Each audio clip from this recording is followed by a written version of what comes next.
ఈరోజైతే గుత్తి వంకాయ పులుసు చేస్తున్నానండి.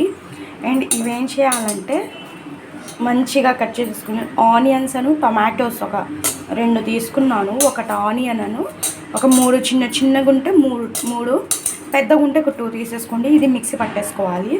అండ్ ఒక నెక్స్ట్ ప్యాన్ పెట్టేసుకుని ఆ ప్యాన్లో పల్లీలు వేసేసుకోండి. ఈ పల్లీలు మంచిగా ఫ్రై చేసేసుకోవాలి. ఓకేనా, చక్కగా చాలా బాగుంటుంది ఫ్రెండ్స్, చాలా బాగుంటుందండి ఈ గుత్తి వంకాయ. బ్రింజాల్ అన్నీ ఫ్రెండ్స్ చెడిపోయినాయి ఫ్రెండ్స్, కొంచెం బాగున్నాయి కొంచెం చెడిపోయినాయి. అందుకని నేను ఏం చేస్తున్నానంటే ఇంకా ఎగ్స్ ఉన్నాయి కదా, ఎగ్స్ పులుసు పెట్టేద్దాంలే దాని దానికి కూడా కొంచెం ఇంచుమించు ఇంగ్రీడియంట్స్ ఎంతే అనమాట. అండ్ నువ్వులు ఇందులోనే వేసేసి మిక్సీ పట్టేస్తాను నేను. అండ్ శనగపప్పు చూడండి, ఈ శనగపప్పు తొక్కు తీయకూడదు, తొక్కు తీయకుండా తింటేనే మనకి మంచి ఫైబర్ బాగుంటుంది అనమాట.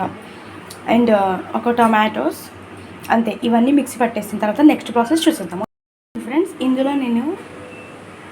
ఇందులోనే నేను కారం, పసుపు, సాల్ట్ ఈ 3 ఇంగ్రీడియంట్స్ ఇందులోనే యాడ్ చేసేస్తాను. ఓకేనా, నేను గుత్తి వంకాయ కర్రీ చేద్దాం అనుకున్నాను, బట్ ఏంటంటే కొన్ని వంకాయలు చెడిపోయినాయి ఫ్రెండ్స్, కాబట్టి నేను ఎగ్ పులుసు చేస్తున్నాను. ఎగ్ పులుసు కూడా చాలా బాగుంటుంది, కొంచెం ఇంచుమించు ఇలానే ఉంటుంది. అండ్ అందులో ఇంకొంచెం స్పైసెస్ అవి ఇవి వేస్తాం. ఇందులో ఏంటంటే ఒకటి టొమాటో, ఒక ఆనియన్ అండ్ నువ్వులు, కొంచెం పల్లీలు కొంతవరకు వేసాను, కొంచెం అల్లం వెల్లుల్లి పేస్ట్, కొంచెం కోకోనట్ పేస్ట్. ఆయిల్ హీట్ చేసే ఆయిల్ అనేది మంచిగా హీట్ అవ్వాలి. హీట్ అయిన తర్వాత నెక్స్ట్ ప్రాసెస్ చూసేద్దాం. ఈ పేస్ట్ వేసేసుకోండి. మంచిగా పేస్ట్ వేసేసుకున్న తర్వాత ఒక 1/2 టేబుల్ స్పూన్ కొబ్బరి వేసుకోండి, టేస్ట్ ఉండేది. ఇదిగోండి 1 టేబుల్ స్పూన్ కొబ్బరి paste, 1 table spoon ginger garlic paste. And వేసేసి మంచిగా కలిపేసేయండి. ఇంకంతే, ఎందుకంటే కొంచెం మసాలాస్ వేస్తే ఏంటంటే మనకి చాలా బాగుంటుంది అనమాట, రుచిగా ఉండిద్ది. ఇది మంచిగా కుక్ అవ్వాలన్నమాట. ఇందులో నుంచి పచ్చి వాసన పోయేంత వరకు కుక్ చేసుకోవాలి. ఓకే, చూసేద్దాం. పచ్చి కుక్ చేసుకుని నెక్స్ట్ ప్రాసెస్ చెప్పేస్తాం.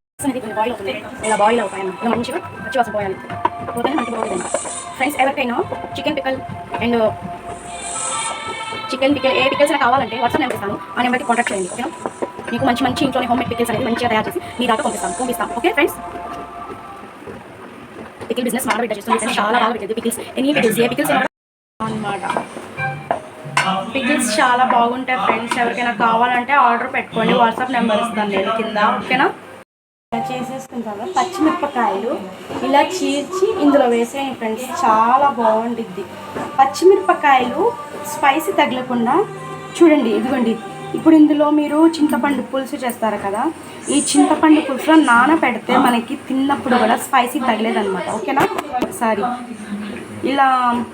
ఇందులో ఇలా వేస్తే పచ్చిమిరపకాయలు అనేది చీర్చి ఇలా వేస్తే చాలా టేస్ట్గా ఉంటుంది. అంటే ఈ పులుసు అనేది కొంచెం లోపలికి వెళ్ళిద్ది కాబట్టి మనకి పులుపు అనేది ఇది ఏంటంటే స్పైసీ అనేది చచ్చిపోయిద్ది, అందుకని చాలా బాగుంది. ఒకసారి ట్రై చేయండి మీరు కూడా, ఇది ఒక చిన్న టిప్ అన్నమాట. ఇదిగోండి, ఇందులో వేసేసుకోండి, మంచిగా వేసేసుకొని కలిపేయండి. అంటే ఇది మిక్స్ అన్నమాట ఫ్రెండ్స్. ఇంకా ఇది కూడా వేసేస్తున్నాను, ఒక 2-3 కొంచెం వచ్చినాయి అన్నమాట,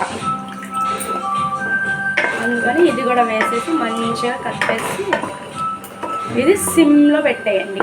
ఇది జస్ట్ ఒక కొన్ని ఉన్ని కాబట్టే నేను వేసాను, లేకపోతే ఫస్ట్ ఇది ఫ్రై చేసేసుకొని తర్వాత వేస్తే బాగుంటుంది అనమాట. ఓకేనా, ఓకే, మూత పెట్టేసింది. చింతపండు పులుసు ఇందులో వేసేసుకొని మంచిగా కలిపేయండి,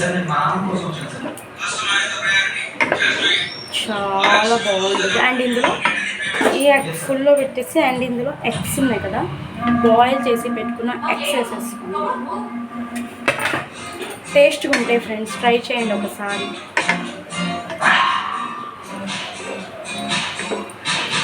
ఇది పచ్చిమిరపకాయ చూడండి ఎంత బాగుంది, చూస్తారా. ఇప్పుడు ఇది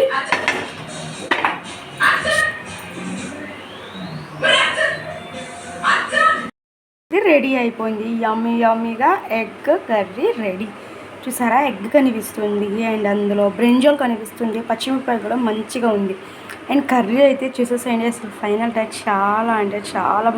కొత్తిమీర కొంచెం ఎక్కువ వేసుకుంటే బాగుంటుంది అనమాట మనకి కర్రీ. అండ్ అంతే వేడి వేడి అన్నంలో అండ్ రోటీస్లో కూడా చాలా బాగుంటుంది ఫ్రెండ్స్.